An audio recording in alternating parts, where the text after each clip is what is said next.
Miles Davis was 44 years old, playing jazz at a rock festival, to the most hostile crowd he'd ever faced. They threw bottles at the stage, they screamed at him to leave. One person in the front row yelled, "Go back to the museum, old man." 10 minutes later, 600,000 people were on their feet, crying. Some of them called it the greatest performance they'd ever witnessed. August 29, 1970. Isle of Wight, a small island off the southern coast of England. The location was remote, the weather was unpredictable, but none of that mattered because something historic was happening. The Isle of Wight festival had drawn 600,000 people, making it the largest music gathering in history at that time. It was bigger than Woodstock, bigger than Monterey, bigger than anything the world had ever seen. This was rock and roll's golden age. Electric guitars screaming through Marshall amps, drum solos that made your chest vibrate, vocals that could shatter glass. The lineup read like a who's who of rock royalty: Jimi Hendrix, The Who, The Doors, Joni Mitchell, Leonard Cohen, Sly and the Family Stone. 5 days of pure rock energy, and the crowd had come prepared to lose their minds. Then someone at the festival headquarters looked at the schedule and noticed something that made them nervous. Sandwiched between The Who and Jimi Hendrix was a name that didn't quite fit: Miles Davis, a jazz musician, a 44-year-old jazz musician with a trumpet, playing to 600,000 rock fans who wanted electric guitars and primal screams. The organizers approached Miles's manager. "Maybe we could move him to a later time slot," they suggested carefully. "You know, when the crowd thins out a bit, when people are more mellow." The answer came back swift and absolute: no. Miles wanted prime time. Miles wanted the crowd at its biggest, its loudest, its most rock and roll. And Miles Davis always got what he wanted. But here's what made this particularly dangerous. Miles wasn't coming to play traditional jazz. He wasn't bringing the smooth, sophisticated sound that made Kinda Blue the best-selling jazz album of all time.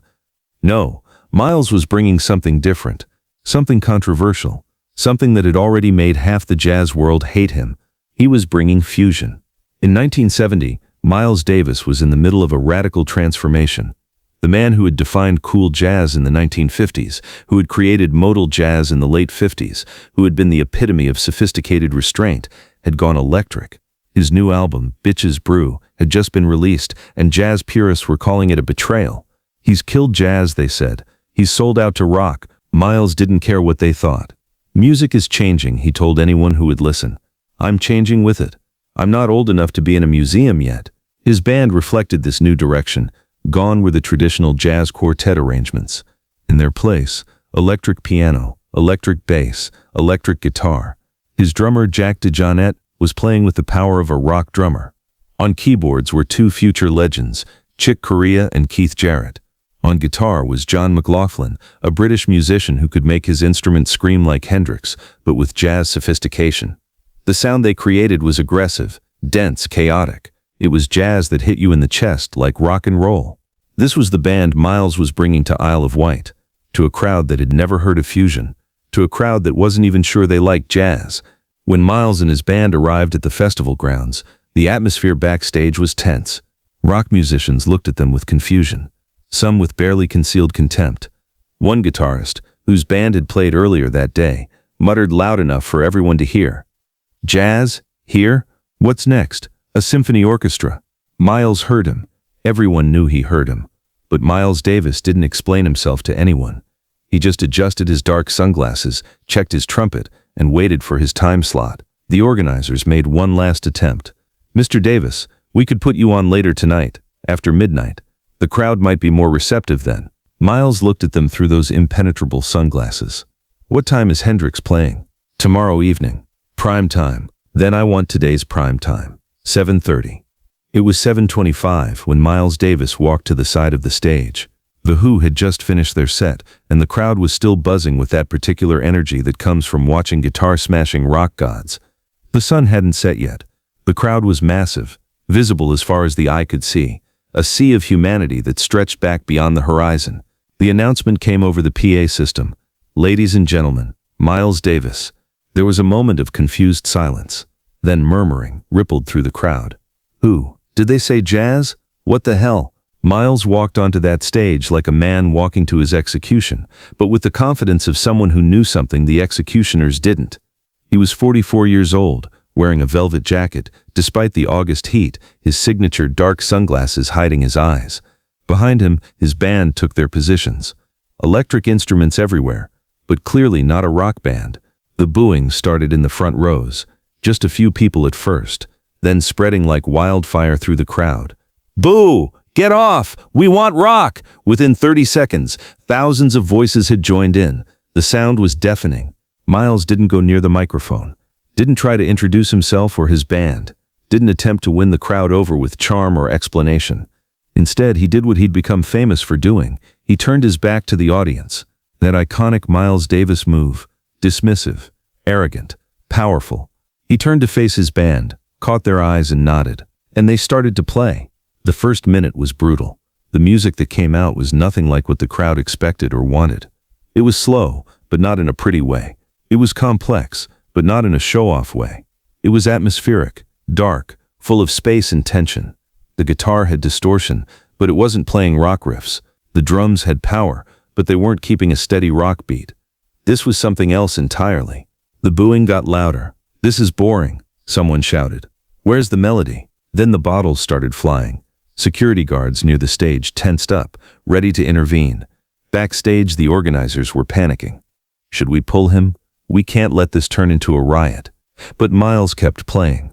Eyes closed, trumpet to his lips, back still turned to 600,000 hostile people. The music continued, strange and hypnotic and completely uncompromising. Someone in the front row stood up. A young guy, probably in his early 20s, his face red with anger or maybe too much beer or both. He cupped his hands around his mouth and yelled at the top of his lungs, "Go back to the museum, old man." The insult cut through the noise. People nearby heard it and laughed. Some picked it up. "Museum, museum, old man." Miles heard it.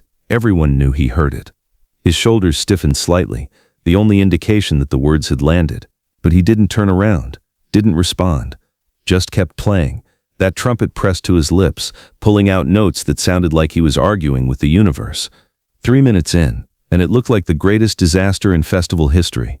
A legendary jazz musician being run off stage by a rock crowd that wanted nothing to do with him. But then something happened in minute 4.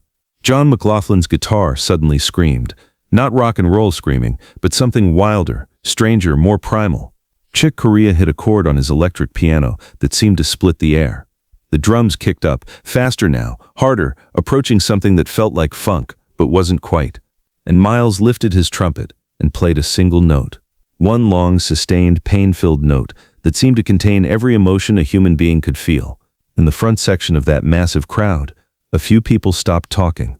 They felt something they couldn't quite name, but it made them pay attention. Miles played a second note, then a third. Not a melody in any traditional sense.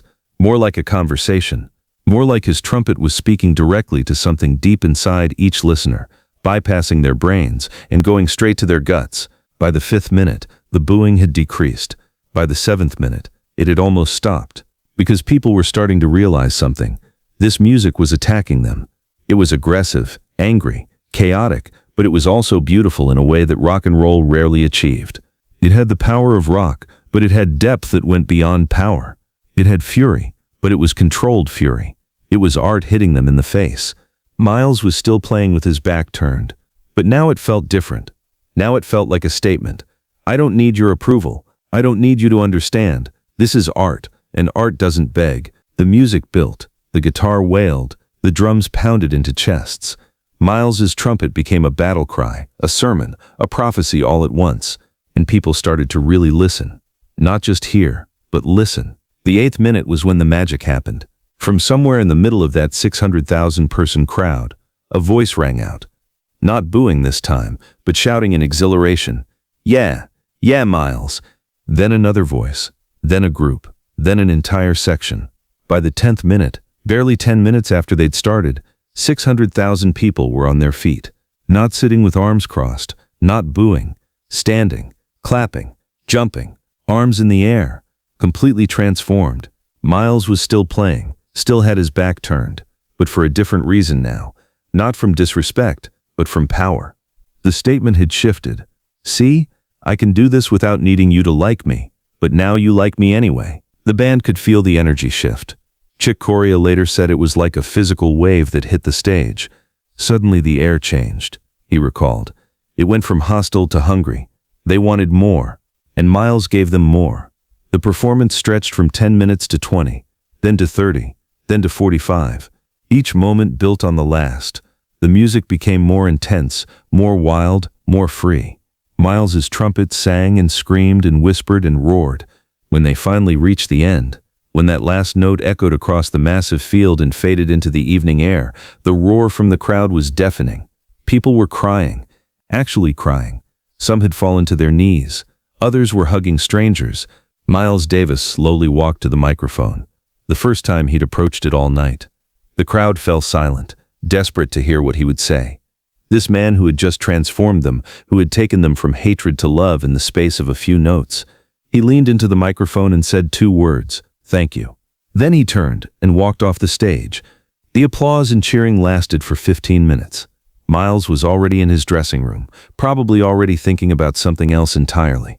Backstage was chaos. Musicians who had watched from the wings were stunned. Jimi Hendrix found Miles and could barely speak. Man, he couldn't finish the sentence. He just embraced him. Pete Townshend from The Who approached, shaking his head in disbelief.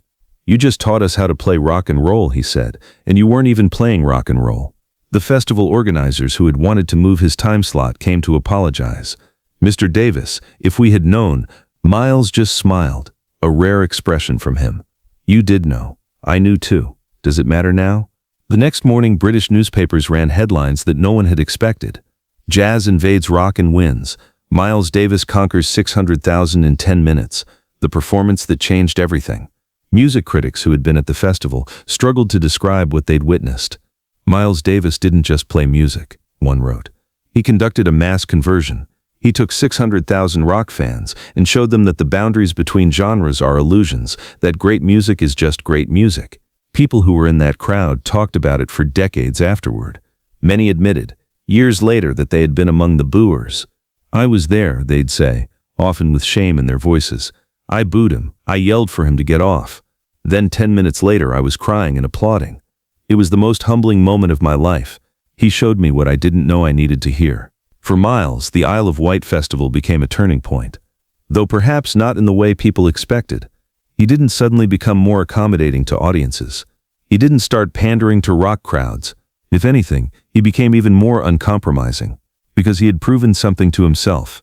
He didn't need anyone's permission to be great.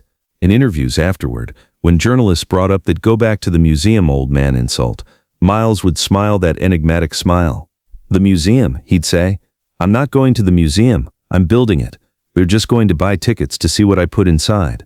The Isle of Wight performance became legendary. Bootleg recordings of it became some of the most treasured items among jazz and rock collectors alike, not just because of the music, though the music was extraordinary, but because of what it represented. The moment when one man, armed with nothing but his talent and his absolute refusal to compromise, transformed hostility into reverence. 600,000 people booed him. 10 minutes later, those same 600,000 people were giving him a standing ovation, many with tears streaming down their faces. What changed? The music was the same from note 1 to note 45. Miles was exactly the same person when he walked off as when he walked on. The only thing that changed was that people decided to listen, really listen. And once they did, they couldn't help but be transformed. Sometimes the greatest victories don't come from making people like you. They come from being so undeniably yourself, so completely committed to your truth, that people have no choice but to respect it.